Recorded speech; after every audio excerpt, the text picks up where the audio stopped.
ప్రార్థనతో ఈ ఆదివారపు ఆరాధన ప్రారంభించుకుందాం. మహాపరిశుద్ధుడు అయిన నా దేవుడు తండ్రి, మీకే వేలాది వందనాలు, స్తుతులు, స్తోత్రాలు చెల్లించుకుంటున్నాం ప్రభా. ఏమిచ్చి మీరు తీర్చుకోగలం ప్రభా. ఆయన అయ్యా తండ్రి, నా ఎందరికో లేని ధన్యతను మాకు ఇచ్చి ఉన్నారు. అందుని బట్టి కృతజ్ఞతాస్తుతులు, స్తోత్రములు చెల్లించుకుంటున్నాం ప్రభా. రావాల్సిన బిడ్డలు సకాలంలో రావడం సహాయం చేయండి. పాటల యందు నాయన, ఆరాధన యందు అయ్యా తండ్రి నాయన, వాక్య ధ్యానమందు, ప్రార్థన విజ్ఞాపన మీరు తోడుగా ఉండి మమ్మల్ని నడిపించమని, సమస్త ఘనత మహిమ ప్రభావాలు మీరు ఒకరే పొందుకోమని నజరేయుడైన యేసు శక్తి కలిగిన నామములో ఈ ప్రార్థన విన్నపములన్నీ అడిగి పొంది ఉన్నాము తండ్రి. Amen, amen, amen. Praise the Lord. శృతి చేసి నేను పాడన స్తోత్ర గీతం అనే పాట పాడుకొని దేవుని నామాన్ని మహింపరుద్దాం. శృతి చేసి నీ పాడన స్తోత్ర గీతం, భజించి నీ పొగడన స్వామి. శృతి చేసి నీ పాడన స్తోత్ర గీతం. హల్లెలూయా, హల్లెలూయా, హల్లెలూయా,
దేవుడి నామాన్ని మహిమపరిచిన హిప్స్గా అమ్మగారికి నేను వందనాలు తెలియజేస్తున్నాను.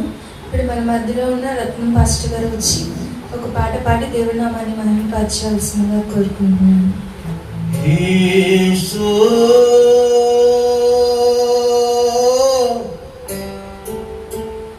ఎంత వరాల మనసు నిధి శిఖరాలుగా వినాలయ్య ఓసు ప్రభువైసు నీ మనసే హైలేసు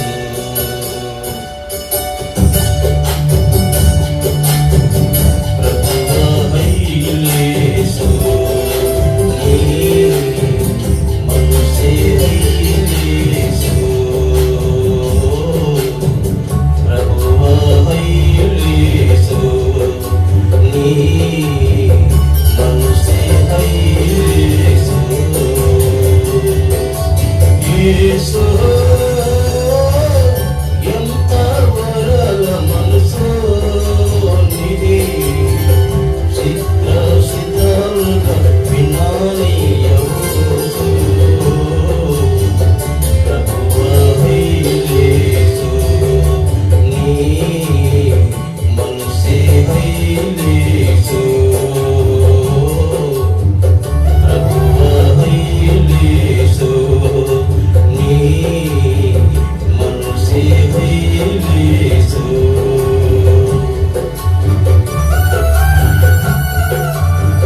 యేసు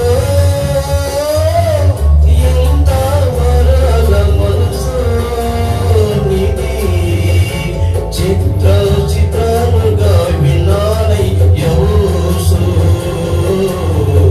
ప్రభువా హైలేసు నీ మనసే హైలేసు ప్రభువా హైలేసు నీ మనసే హైలేసు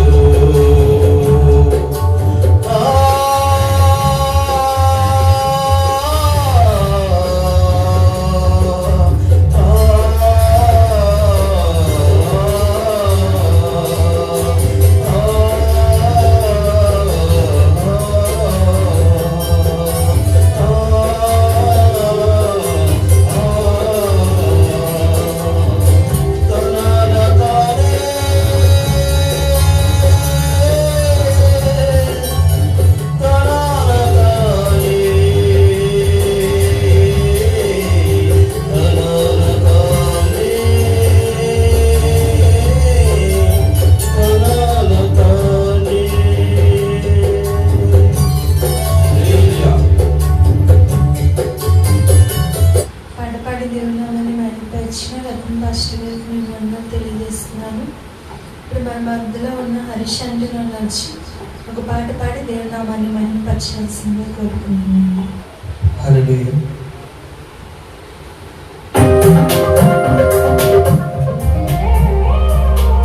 అందరం కలిసి పాడదాం. హల్లెలూయా. హల్లెలూయా.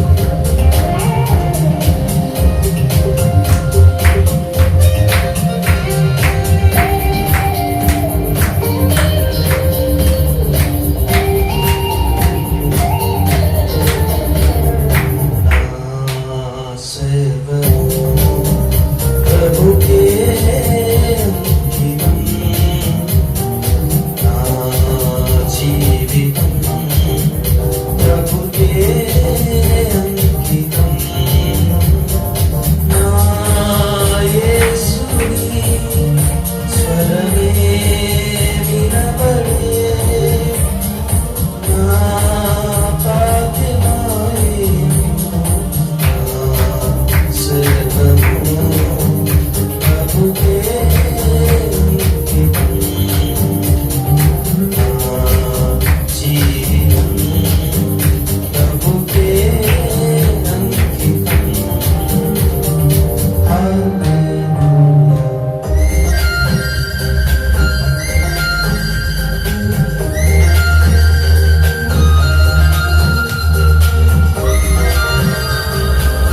హరీష్ అంటే అందరికీ నేను వందనాలు తెలియజేస్తున్నాను.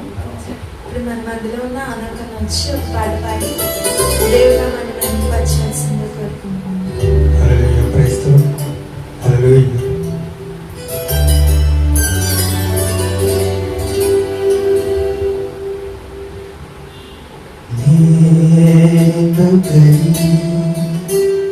నీ సొత్తుగా మారితిని యేసయ్యా, నీ రక్తముచే కడగబడినందునా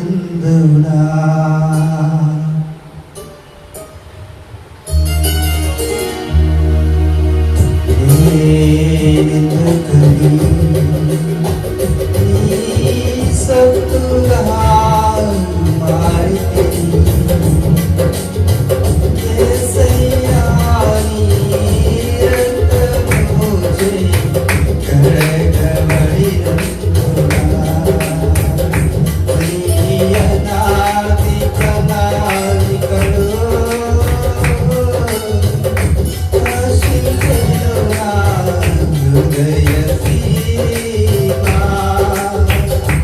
నీ అనాది ప్రణాళికలో ఆశించెనునా హృదయ సీమా. ఎందుకని నీ సొత్తుగా మారితిని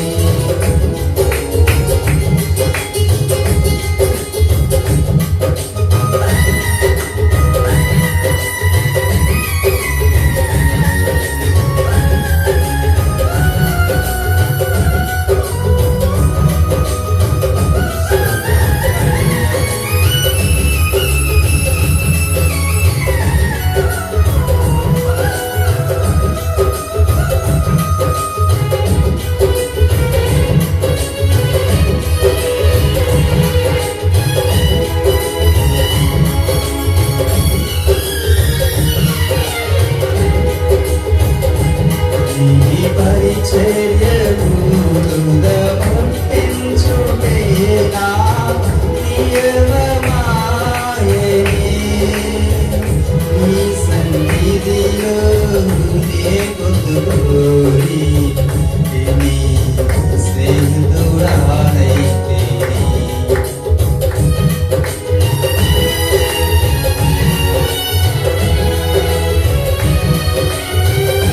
నీ పరిచర్యను ముట్టించుటే నా నియమమాయెనే.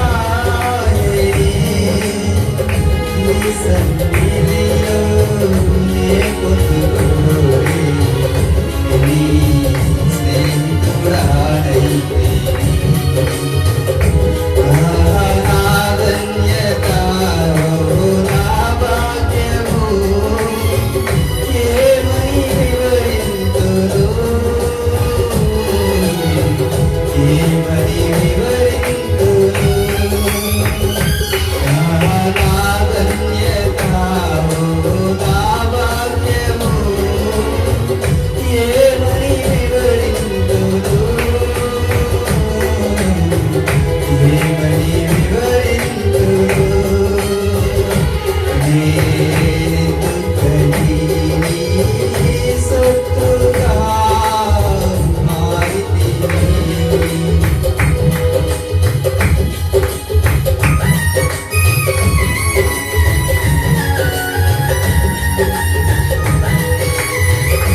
అందరూ లేచినట్లయితే కొన్ని నిమిషాలు ఆ దేవాన్ని ఆత్మతో సత్యముతో మన పూర్ణ హృదయాలతో ఆరాధించుకుందాం. పరిశుద్ధుడైన తండ్రి, జీవము గల దేవ, సర్వశక్తివంతుడైన తండ్రి అయ్యా, సర్వోన్నతుడా, సర్వంత్రియామి, సర్వకృపానిధి అయిన దేవ, వందనాలు, కృతజ్ఞతాస్తుతులు తండ్రి అయ్యా. నీ క్షేమాలను బట్టి, నీ భద్రతను బట్టి, నీ కాపుదలను బట్టి, నీ సన్నిధిని బట్టి కృతజ్ఞతాస్తుతులు తండ్రి నైనా. మేము ఆరాధించుండగానైనా తండ్రి అయ్యా నైనా నీ ఆత్మ మా మీద కుమరించండి తండ్రి నైనా. నీ కొలత లేని పరిశుద్ధాత్మ శక్తితో మమ్మల్ని నింపండి తండ్రి నాయనా. అయ్యా అయ్యా నాయన తండ్రి అయ్యా, మేము ఆరాధించుగా నాయన తండ్రి అయ్యా, నీవే మమ్మల్ని స్వస్థపరచమని ప్రార్థిస్తున్నాము తండ్రి అయ్యా. అయ్యా కృప చూపించండి తండ్రి నాయనా, నడిపించండి తండ్రి నాయనా, ఆశీర్వదించండి తండ్రి నాయనా. స్తోత్రం స్తోత్రం నాయనా. ప్రేమించిదా యేసు రాజా, నిన్నే ప్రేమించిదా,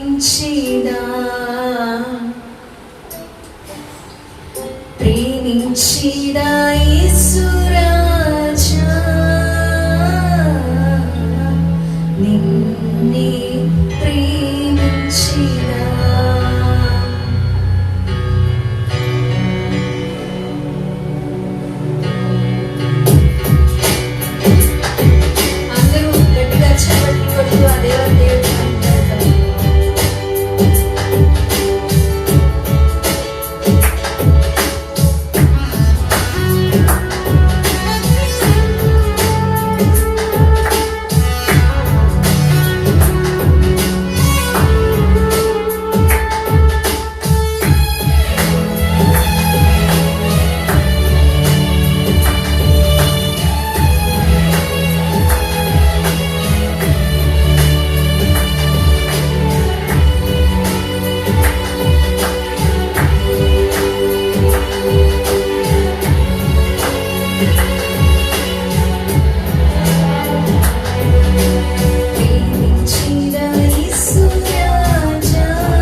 దేవా, సర్వశక్తివంతుడా, స్తోత్రం తండ్రి నైనా. అయ్యా నైనా తండ్రి అయ్యా, మా ప్రాణం ఉన్నంత కాలం అయినా తండ్రి అయ్యా, మేము మట్టిలో చేరే వరకు నైనా తండ్రి, నీ మహిమలో చేరే వరకు తండ్రి నైనా, నిన్ను ప్రేమించేవారిగా, నిన్ను ఆరాధించేవారిగా, నిన్ను ప్రకటించేవారిగా నైనా తండ్రి, నీకు ప్రార్థించేవారిగా నైనా తండ్రి ఉండే కృపను దయచేయండి తండ్రి నైనా. అయ్యా నైనా తండ్రి అయ్యా, ఈ స్తుతి ఆరాధన, ఈ స్తుతి మహిమ, ఈ స్తుతి ఘనత, ఈ స్తుతి ప్రభావమునైనా తండ్రి యేసు నామములోనైనా తండ్రి అయ్యా, ఈ బంగారు పాదాలకి నైనా తండ్రి అయ్యా సమర్పిస్తున్నాము తండ్రి. ఆమేన్, ఆమేన్, ఆమేన్. అందరూ కూర్చున్నట్లయితే కొన్ని నిమిషాలు మన మధ్యలో ఉన్న సుధామ గారు వచ్చి వాక్యాన్ని ప్రకటిస్తారు. కొన్ని నిమిషాలు దేవుని మాటలు మనం ధ్యానిద్దాం. హల్లెలూయా. లూకా సువార్త 23వ అధ్యాయం 27 నుంచి చదివినట్లయితే, గొప్ప జనసమూహమును ఆయనను గూర్చి రొమ్ము కొట్టుకొనుచు దుఃఖించుచున్న చాలా మంది స్త్రీలను ఆయనను వెంబడించిరి. యేసు వారి వైపు తిరిగి యెరూషలేము కుమార్తెలారా, నా నిమిత్తము ఏడ్వకుడి, మీ నిమిత్తమును మీ పిల్లల నిమిత్తమును ఏడుడి. ఇదిగో గొడ్రాండును కలిగిన గర్భములను పానీయని సన్నములను ధన్యములైనవని చెప్పు దినములు వచ్చుచున్నవి. అప్పుడు మా మీద పడునని పర్వతములతోనూ మమ్ము కప్పుడని కొండలతోనూ జనులు చెప్పసాగుదురు. వారు పచ్చి ప్రాణుకే ఇలాగు చేసిన ఎడల ఎండిన దానికి ఏమి చేయుదురో అని చెప్పెను. హల్లెలూయా. మీ నిమిత్తం మీ పిల్లల నిమిత్తం కంచి మళ్ళీ చదువు. యేసు వారి వైపు తిరిగి యెరూషలేము కుమార్తెలారా, నా నిమిత్తము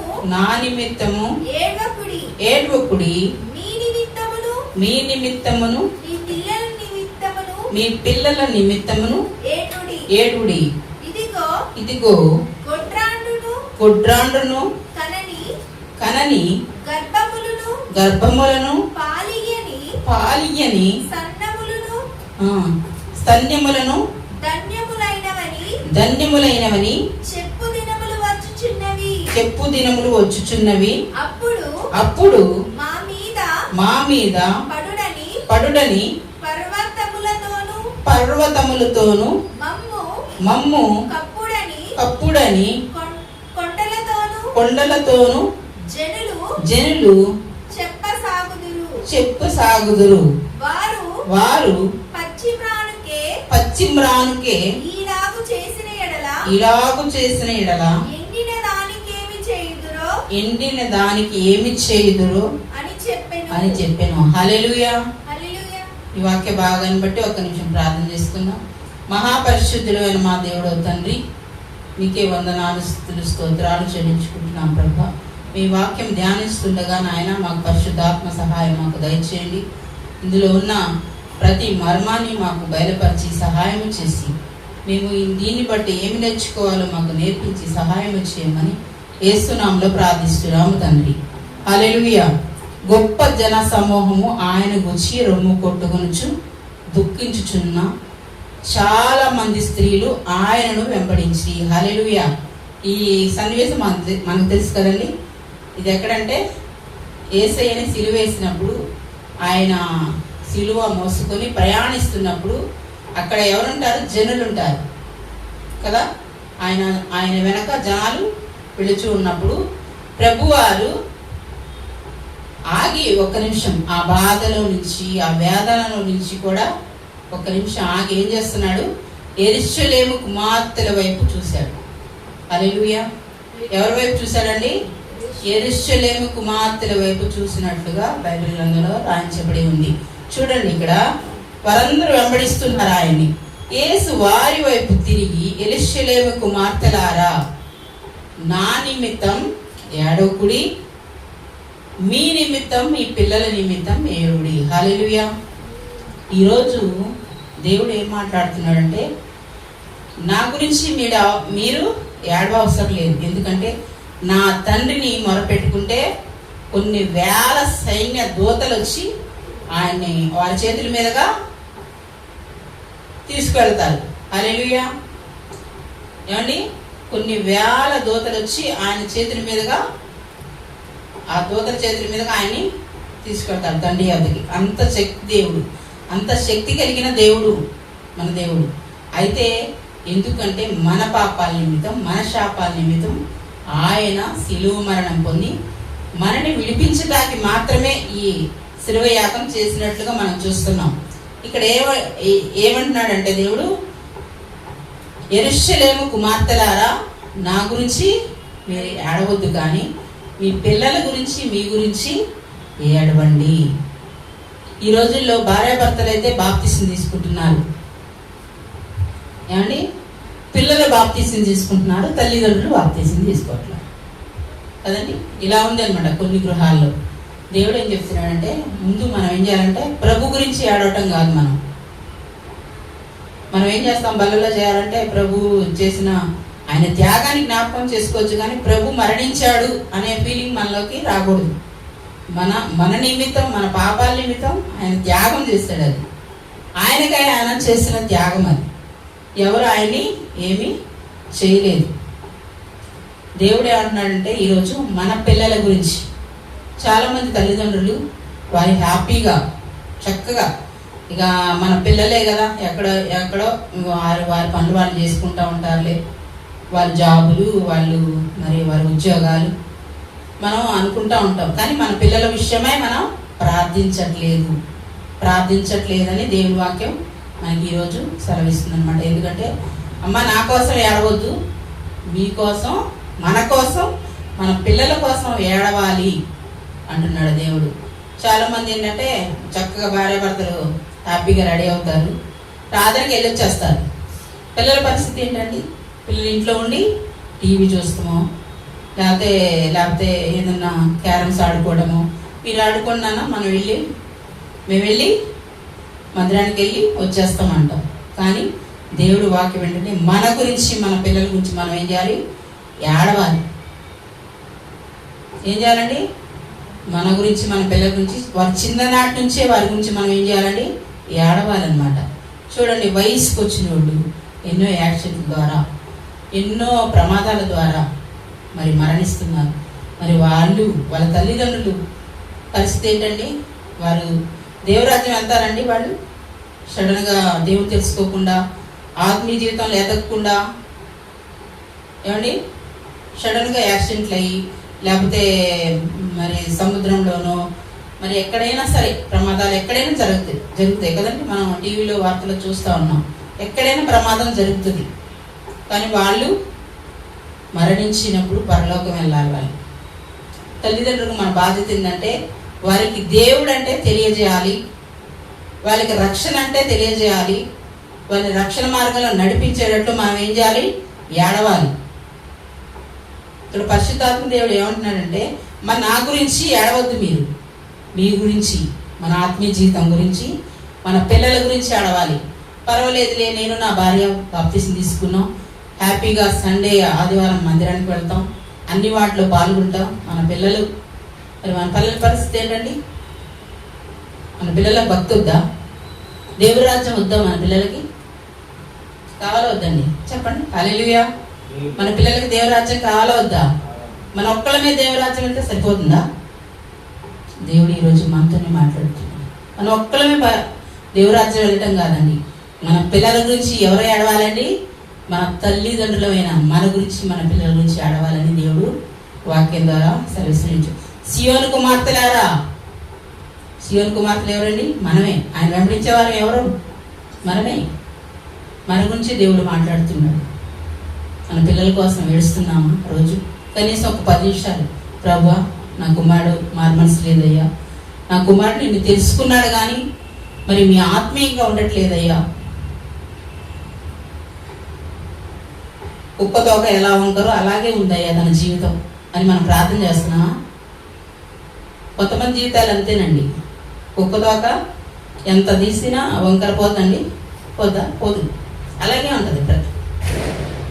మనం ఏమనుకుంటామంటే తల్లిదండ్రులు భక్తి చేస్తే చాలు, పిల్లలు ఎలా ఉన్నా పర్వాలేదు అనుకుంటాం. కానీ 15 ఏళ్ళ వయసు దాటిన తర్వాత ఆ పిల్లలు ఖచ్చితంగా దేవుని తెలుసుకుని ఉండాలి, రక్షణ పొంది ఉండాలి. దేవుడు అంటే భయం ఉండాలి, భక్తి ఉండాలి, ఆయనలో ఆత్మీయంగా ఎదగాలి. అప్పుడే దేవుని రాజ్యంలో వాళ్ళకు కూడా వారసత్వం ఉంటుందండి.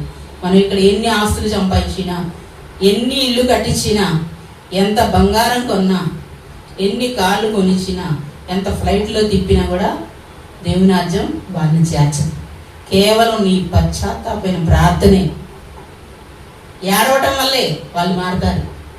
హల్లెలూయా. ఏంటండి? ఏడవటం వల్ల మారుతారు ప్రభు దగ్గర. ఇక్కడేమంటాడు దేవుడు? యెరూషలేము కుమార్తెలారా, మీ గురించి మీ పిల్లల గురించి ఏడవండి. ఇప్పటి నుంచే చిన్న పిల్లల కానించి ఏడవండి తప్పిపోకుండా. ఒకవేళ మీరు మరణించిన మీ ప్రార్థన పోదు. మనం మరణించిన మన ప్రార్థన పోద్దండి. అది ఏటీఎంలో బ్యాంకులో డబ్బు ఎలా ఉంటుందో అలాగే దాచబడింది మన ప్రార్థన. హల్లెలూయా. డబ్బన్నా పోయిద్దేమో కానీ ఒకవేళ మన ప్రార్థన ఇక్కడికి పోదు. హల్లెలూయా. ఇక్కడ ఏమంటాడంటే, నా నిమిత్తం ఏడవుడి, మీ నిమిత్తం మీ పిల్లల నిమిత్తం ఏడవుడి. ఇదిగో గొడ్రాండును కనిన గర్భమును పాలియని స్తన్యములను ధన్యులైన నని చెప్పిన దినములు వచ్చుచున్నవి. చూడండి, గొడ్రాలుగా ఉన్నా పర్వాలేదు అనుకునేవాళ్ళు. స్తన్యములు అంటే పాలించడం, పాలివ్వడం, వారే ధన్యులంట. గొడ్రాలుగా ఉంటే బాగుండు, పిల్లలు కనకుండా ఉంటే బాగుండు అంట అనుకుంటామంట. ఎప్పుడు? ఆయన రాకడలు. ఆయన రాకలో ఎలా ఉంటుందండి? భయంకరంగా ఉంటుంది. చూడండి, మా మీద పడునని పర్వతములతో మమ్మల్ని కప్పుడని కొండలతో జనములు చెప్పసాగదురు. అయ్యా, ఈ శ్రమలు పడే కన్నా, ఈ భూలోకంలో శ్రమలు పడే కన్నా మనం ఏమంటామంటే, పర్వతములారా మా మీద పడండి, మమ్మల్ని కప్పండి. కొండలతో జనం చెప్పసాగుదురంట, మా మీద పడాలని కొండల్ని. అంటే త్వరగా ప్రాణం పోవాలని కోరుకుంటామంట. అప్పుడు ఆయన రాకల్లో ఏంటంటే ఆ బాధలు పడలేక, ఆ హింసలు పడలేక ప్రభువుని అంగీకరించిన వాళ్ళు ఏమవుతారు? వాడికి బానిసలు అవుతారు. వాడు ఎలా చేస్తే అలా చేయించుకోవడమే కదండి, అవునా కదా? సాతానుడు ఎలా హింసిస్తే అలా హింసకు గురవడమే. సాతాను సంబంధులు సాతానికే సొంతం, దేవుని సంబంధులు దేవునికే సొంతం. అందుకే దేవుడు అంటాడు, నా గురించి ఆడవద్దమ్మా, మీ బిడ్డల కోసం మీకోసం ఏడవండి అంటాడు. ఇక్కడంట, నేను పిల్లల్ని కనకుండా ఉంటే బాగుండు ప్రభువా అనుకుంటామంట. ఆ బాధలు భరించేటప్పుడు మన కళ్ళ ముందే మన పిల్లల్ని హింసిస్తున్నప్పుడు, ఇప్పుడు మనం ఆత్మీయులు అండి, మనం వెళ్ళిపోతాం, పరలోకం వెళ్ళిపోతాం. పరలోకం నుంచి మనం చూస్తాంగా మన బిడ్డల్ని హింసించడం, అవునా కదా? అప్పుడు అనుకుంటామంట, అయ్యో నా బిడ్డలు ఇలాగా బలవుతున్నారు కదా, కనకుండా ఉంటే పోయేది. వాళ్ళు ధన్యులంట, కనకుండా ఉండకపోవడం ధన్యులంట, ఆ హింస పడే కన్నా. అలాగ కోరుకుంటామంట. ఇక్కడ ఏమంటున్నాడు? ధన్యులని చెప్పినది పర్వతములు వచ్చుచున్నవి. చూడండి, అప్పుడు మా మీద పడునని పర్వతములతోనూ మమ్మల్ని కప్పుడని కొండలతోనూ ఇలాగూ జనులే ఏం చెప్తున్నారండి? కొండలతోనూ పర్వతములతోనూ కప్పేయమ్మ, కప్పేయి, మమ్మల్ని కప్పేయండి, మమ్మల్ని దాచేయండి, అలాగైనా వాడి నుంచి సాతాను బంధకాల నుంచి తప్పించుకుంటాం అని ప్రార్థన చేస్తారంట. ఇంకా కింద చదివినట్లయితే వారు పచ్చిక మ్రానుకే ఇలాగు చేసిన ఎడల ఎండిన దానికి ఏమి చేయదురు అని చెప్పాను. పచ్చిదంటే ప్రభు మనకి సమీపంగా ఉన్నప్పుడే ఇలా జరుగుతుంటే మన ఆత్మీయ జీవితంలో ఇక్కడ ఎండిన దానికి ఏంటి పరిస్థితి? ప్రభు మనం చేయి విడిచిపెట్టినప్పుడు మన పరిస్థితి ఏంటండి? ప్రభు మన సమీపంగా ఉంటేనే ఎన్నో సమస్యలు కదండి మనకి. ప్రభు మనకు సమీపంగా ఉన్నాడండి. ఇప్పుడు మన ఆత్మీయ జీవితంలో ఎదుగుతున్నాం దినదినము. సమీపంగా ఉన్నప్పుడే ఇలా జరుగుతుంటే ఎండిపోతే అంటే ఆత్మీయ జీవితంలో వెనకబడిపోతే మన పరిస్థితి ఎలా ఉంటుంది ఏమండి? ఆత్మీయ జీవితంలో మనం వెనకపడ్డాం అనుకోండి, ఎలా ఉంటుందంటే మన పరిస్థితి కొండలు గుట్టలు కప్పండి, ఈ బాధ మనం పడలేకపోతున్నాం అనుకుంటా ఉంటాం. ప్రభు మనకి ఆయన రక్తం విలువ మనకి తెలియట్లా. హల్లెలూయా కదండి. ఆయన రక్త విలువ మనకు తెలియట్లా. యేసుప్రభు వారు ఉన్నాడు, మన కోసం రక్తం చిందించాడు, ఇక అదే. కానీ ఆయన అందులో ఎంత త్యాగం ఉంది, మన కోసం ఎందుకు చేశాడు, మనం ఏం చేయాలి అనేది మనకు అవగాహన రావడంలా. నేను నా పిల్లలు అందరూ కూడా దేవుళ్ళు ఉండాలి, అందరూ కూడా ఆయనలో నడవాలి అనే ఆలోచన మనకు కలగాలి అనేది ఈ సారాంశం అన్నమాట. అందుకే దేవుడు అంటున్నాడు, మీ పిల్లల గురించి మీ గురించి మీ పిల్లల గురించి ఏడవండి, కానీ నా గురించి అవసరం లేదు. ఇక్కడ ఇద్దరు ఉన్నారు కదా దొంగలు, శిలువ మీద ఇద్దరు దొంగలు ఉన్నారా? ఒక ఆయన ఏం చేస్తాడు? పశ్చాత్తాపడతాడు. ఒక ఆయన ఏం చేస్తాడు? దూషిస్తాడు. ఇంకా ఈయన ఏం చేస్తాడు? దేవుణ్ణి తెలుసుకున్నాడు అప్పటికైనా. ఒక దొంగ, ఇంకో దొంగ ఏం చేస్తున్నాడు? మూర్ఖులాగా ప్రవర్తిస్తున్నాడు. ఈ శిలువలో ఇద్దరు దొంగలు ఉన్నారు కదండి. ఒక దొంగ ఏం చేస్తున్నాడు? పశ్చాత్తాపడుతున్నాడు. ఒక దొంగ ఏం చేస్తున్నాడు? దూషిస్తున్నాడు. మన జీవితాల్లో కూడా అలాగే ఉన్నది. ప్రభు నాకేం చేయలేదు, నా ప్రభు ఏం చేయట్లేదు, ఇలాగే దూషిస్తూనే ఉంటాం. ప్రభు ఒక దొంగ ఏం చెప్తున్నాడు? పశ్చాత్తాపం, ప్రభువా నీ రాజ్యం వచ్చినప్పుడు నన్ను జ్ఞాపకం చేసుకుంటాడు. అంటే ప్రభు సమీపంగా ఉన్నాడు. ఈ దూషించిన వాడికి ఏమైంది? ఇక్కడ ఏమంటున్నాడు? పచ్చిమ్రానికే ఇలాగ చేసిన ఎడల ఎండిన దానికి ఏమి చేయదురో అని చెప్పాను. ఎండిపోతే మన ఆత్మీయ జీవితంలో ఏముంటుంది? ఈ దొంగ పరిస్థితి అదే, ఎండిపోయింది దాని ఆత్మీయ జీవితం.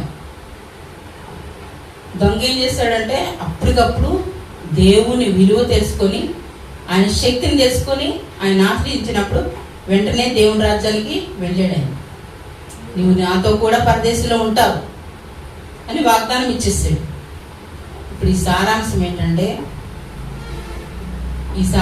ఏంటంటే దేవుడు మన గురించి మన పిల్లల గురించి ఏడమంటాడు. ఏమండి? ఈరోజు మనం ఏడుతాం మన పిల్లల గురించి, మన గురించి. ఎందుకంటే రానున్న రోజులు భయంకరంగా ఉంటాయి. మనం ఇప్పుడు తెలుసుకోలేదనుకోండి, అదే ఇక్కడ పశ్చిమరాను ఇక్కడ ఏమంటాడంటే అదే అంటున్నాడు, వారు పశ్చిమరానికే ఇలాగూ చేసినాడలా ఎండిన దానికి ఏం చేయదురు. ఇప్పుడు దేవుడు సమీపంగా ఉన్నప్పుడే మీరు ఉపయోగించుకోకపోతే, కానీ దేవుడు సమీపంగా ఉన్నప్పుడే మనం ఉపయోగించుకోకపోతే మన జీవితాలు, ఆత్మీయ జీవితాలు ఎండిపోయినప్పుడు మీరు ఏమేమి ఉపయోగించుకుంటారు? ఏమండి? కొంచెం పచ్చిగా ఉన్నప్పుడే మనం ఏం చేస్తాం? నీళ్లు పోస్తే ఆ మొక్క ఏం చేస్తుంది? ఎదుగుద్ది. అవునా కదా? కొంచెం పచ్చిగా ఉన్నప్పుడు నీళ్లు పోస్తే ఎదుగుద్ది, కానీ మొత్తం చనిపోయాక నీళ్లు పోస్తే ఉపయోగం అండి. మన ఆత్మీయ జీవితం కూడా అంతే. కొంచెం అటు ఇటుగా ఉన్నప్పుడు కొంచెం ఆకి ఉన్నాం అనుకోండి, కలపడతాం. పూర్తిగా ఎండిపోయాక, పూర్తిగా మన లోకంలో కలిసిపోయాక మనం ఎన్ని వాక్యాలు ఉన్నా కూడా ఉపయోగం ఉంటుందండి.